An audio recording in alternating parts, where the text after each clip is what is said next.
Hey everyone, welcome back to the channel. In today's quick video, I'm going to show you exactly how to fix the HyperX Cloud 2 not showing up in NGENUITY software in 2026. So first of all, you need to understand this important thing. The HyperX Cloud 2 has limited support in HyperX and NGENUITY, so detection issues are very common.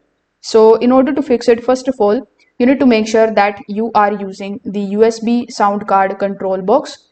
If you connect the headset using the 3.5 mm jack, NGENUITY will not going to detect it at all.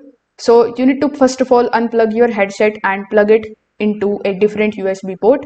Always prefer using the rear USB port on your PC. Then you just have to simply restart NGENUITY and check for it again. Now you can close NGENUITY completely and then you can reopen it. If it still doesn't show, you can just simply restart your PC and then you can launch the software again. Now, if none of the methods are working for you, you can just simply open your Microsoft Store. Over here, you can look for the option of HyperX and NGENUITY. Here, you can look for any of the updates for NGENUITY. And if the issue continues, you can just uninstall it from here and you can reinstall the software. This also fixes the detection related problem. So if this video helped you out, make sure that you like this video and subscribe to the channel. Thanks for watching.